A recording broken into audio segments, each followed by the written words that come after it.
And welcome back to my channel. I'm Bethany with Craft with Bethany, and today I was working on a project and I thought, you know what, I've never done this before, so this feels like a good time to film it and share it with you all, and we'll kind of figure it out together. So, I love to add flair. I love a fun binding. I don't think binding should be boring, especially on small fun projects that are just for you. That's the perfect time to experiment and play and have some fun. And I'm going to show you what I made. All right, so this is a table topper I made. I'm going to step back so you can see the whole thing. This is made with 2 mini charm packs, or as they're called, cookies sometimes.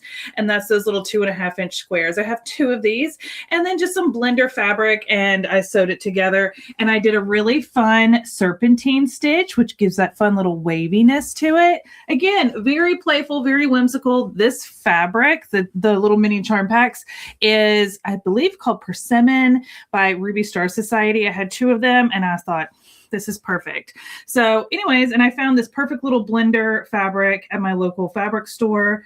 Again, great option for a quick project. Now, this is a project I'm going to be featuring at an upcoming virtual retreat, but I decided to share with you guys today how I'm going to add some flair. And before I attach the binding, which I've already cut and prepped, I'm doing the binding in the same as the background color. But I wanted to add a little pizzazz, as I mentioned. And there's a lot of different ways to do that. I love just adding my regular binding and then using that same serpentine stitch that I used to quilt this as my stitch for my binding. If you don't know already, I'm a big fan of machine binding, but if you love to hand sew, that's okay too. Today, I want to show you how to add not just 1 piece of flair, but 2 pieces of flair to your binding. So for this project, I'm going to add a little rickrack and some piping. Okay, I picked these up at my local store and I'm going to use them. The rickrack is not too big. Let me see if it says what size it is. It's a 1/2-inch rickrack. Now we're only going to see half of this, so it's going to create this illusion of little scallops. So we're not seeing both sides of the zigzag here. We're just going to see one side. So we're going to see the scallop side. And I'm going to add some piping. This is going to give that look of as if I did a flange binding, which there's a tutorial on my YouTube channel for a flange binding. If you've never seen one of those, it's a really fun binding method to add some flair in a very subtle way. This is not a subtle way. This is a throw everything in the kitchen sink, and sometimes that's okay. Another option would be to do some fun little pom-poms. I have some of those, but I didn't have any in this fun color that match. So rickrack and piping it is. So I'm doing yellow and orange, and I'm going to lay them along the edge of my quilt, and I'm going to show you what they look like. But first, I need to attach my binding. Now, when you're adding flair and fun stuff like this, it's best to add your binding to the back side of your quilt first, and then we'll line up our flair along the edge and position it just right so that when we fold our binding up and over and we stitch it down, it all gets tacked down together. So that's the plan, and we're going to go through it step by step and just have fun with it. Like I said, these small little projects, wall hangings, table toppers, table runners, placemats, fun little things like this are the perfect time to play and have fun, because it really doesn't take a lot of extra material, and you may already have some stuff in your stash. So go see what you have, and don't be afraid to try something new. I'm also going to share with you some of the different feet I like to use for adding these types of embellishments to a project like this, because the 1/4-inch foot isn't always going to cut it. You might find that I'm going to use some feet that you probably wouldn't have thought to use, and maybe you did, and it'll help us get the look that we want the easiest way possible, because that at the end of the day is the goal, to finish this and have it look really nice and not be a struggle. Okay, so let's get to sewing.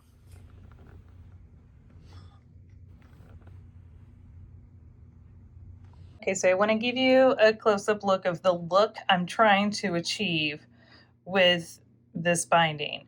So I've got the binding already attached to the back to bring to the front. I've got the piping, and then I've got the rickrack tucked underneath. So it looks like a little scallop peeking out from under the piping, and then I'm going to bring the binding up and over. So I'm trying to decide how I want to approach this. And so what I'm thinking about doing is tacking down the piping first with like 1/8 of an inch basting stitch all the way around. That'll give me plenty of room to tuck the rickrack under, and I'll probably use some glue based to hold that in place. I can pull this back and put a little bit of glue and tuck in the rickrack and fold that back down. That way when I bring this up and over to top stitch, and I'll do a top stitch right along this piping edge here, then that will catch the binding. It'll double secure my piping and catch the bottom part of the scallop of the zigzag, or the rickrack. So I think that's the approach I'm going to try. So I'm going to give that a go. I put on the zipper foot for this part because I wanted to get closer to the edge, but there is a hump right here from the piping. And so the zipper foot helps to be able to line that up with that little bump, and then you can decide how close you want to sew to the edge of the quilt top. I have got my needle down in the center needle position, and I have my stitch length at a 4mm stitch length because I'm just basting this down. So as you can see, I've got a nice long base. I don't need this. This is going to get secured down again anyways when I wrap the binding up and over. This is also going to give me enough room to lift this and put the rickrack underneath. So I'm going to work on this, go all the way around, and then we'll come back to do the rickrack. But those are the little tips I wanted to share when you go to add the piping. Oh, and the other thing I did as I folded the binding back to the back side again, I didn't want to have these stitches show on the underside. So they're going to be here hidden in this part, and then it's going to come up and over. So be sure if you've pressed your binding, which you should have already, that you fold it back up underneath so it's not catching the binding on this part. So see how it's folded underneath on this side, but not on this side yet because I've got to go around the corner.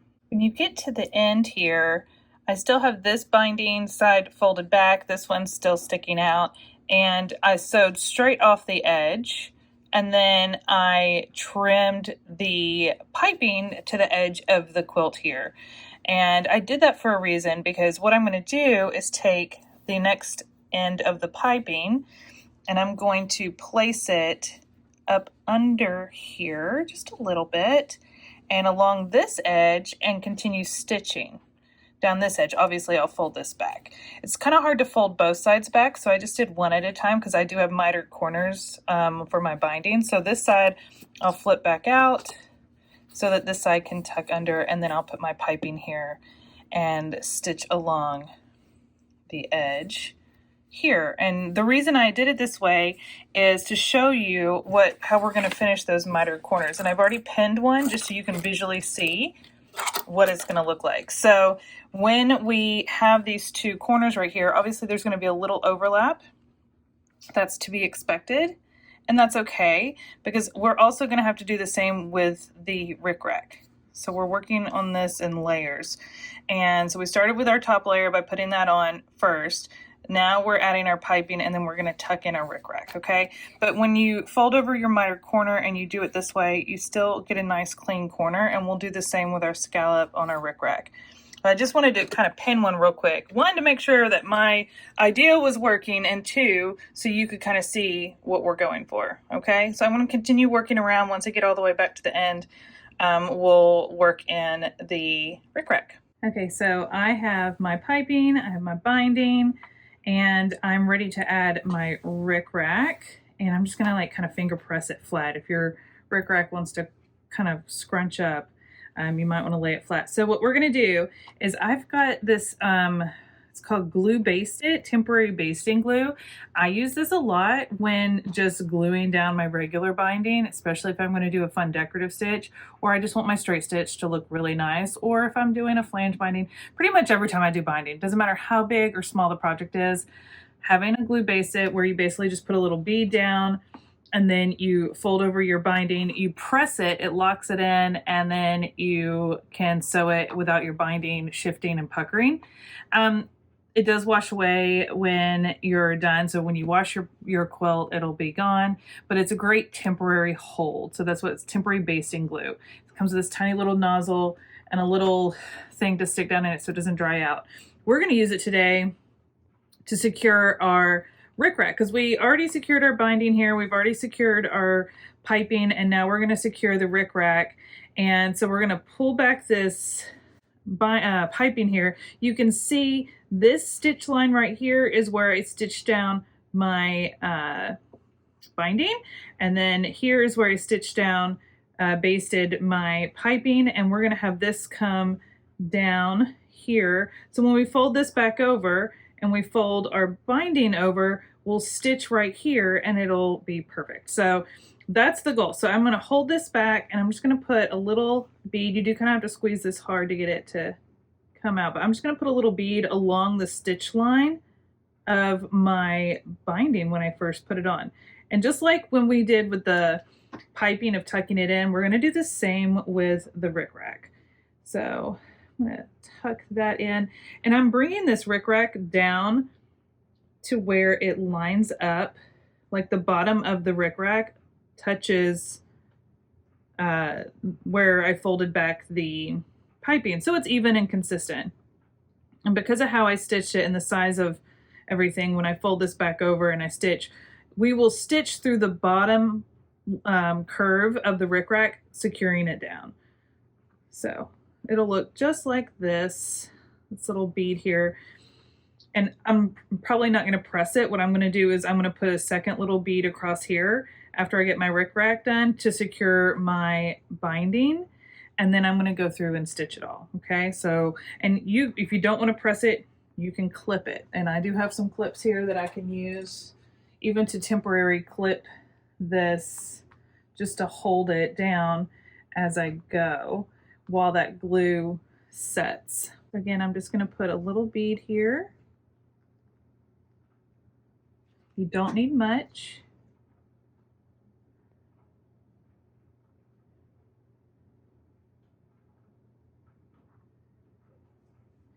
And look at how fun this is going to look. I'm so excited about this.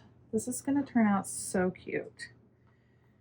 It's fun to play and have a little fun with our projects and just kind of let it tell us what it wants to be.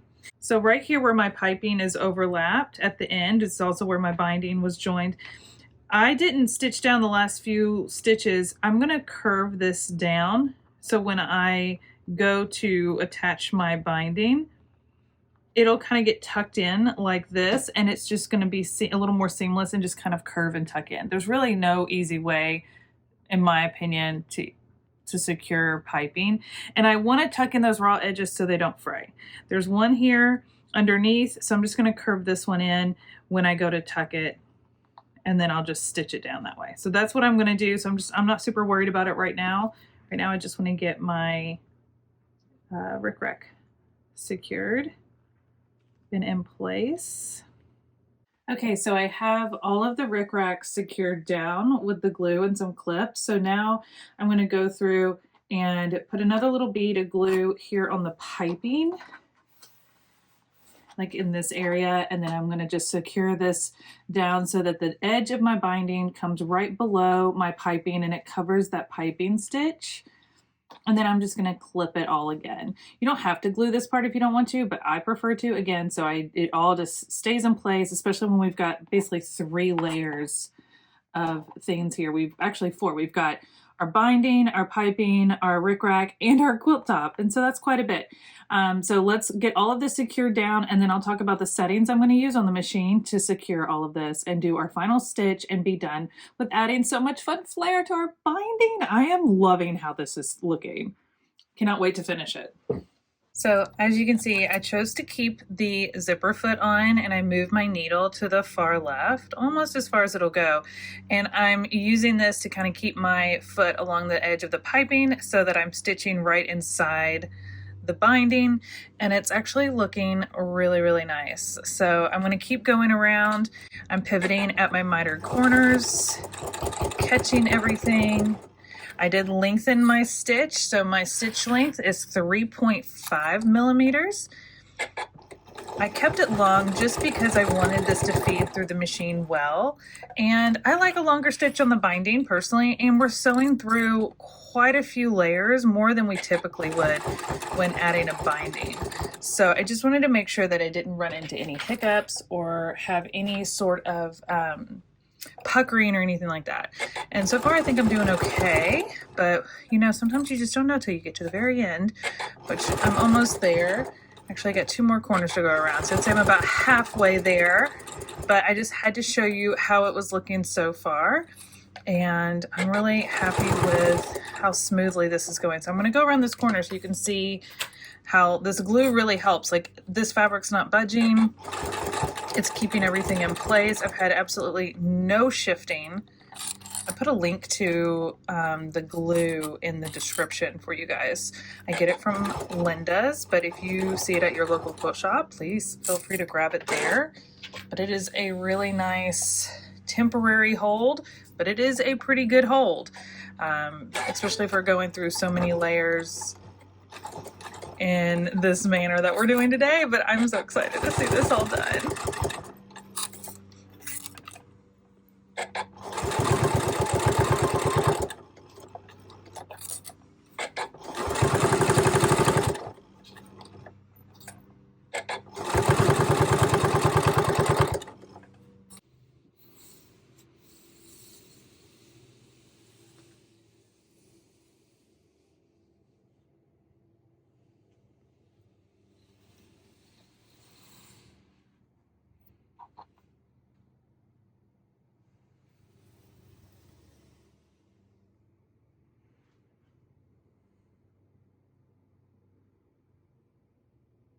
All right, there you have it, our finished table topper with some really fun binding. I have to say, this might be my favorite binding I've ever done, and I've done some funky ones.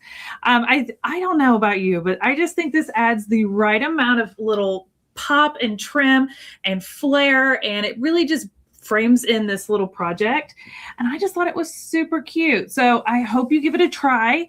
Let me know how it goes, and let me know if you have ever added fun trims like this to your quilted projects, whether it's a small one or a big one. I would love to know, and how you might do it a little differently even. Would you still choose piping? Would you choose rickrack? Would you maybe add some pom-poms or other types of embellishments like lace trim? There's so many options out there, so let me know in the comments what you would use, maybe to inspire me on my next project or inspire everybody else watching too. Until next time, thank you so much for tuning in to Craft with Bethany YouTube channel. I really appreciate it. Don't forget to subscribe, like, share, comment, all those things, and I'll see you very soon. Happy sewing.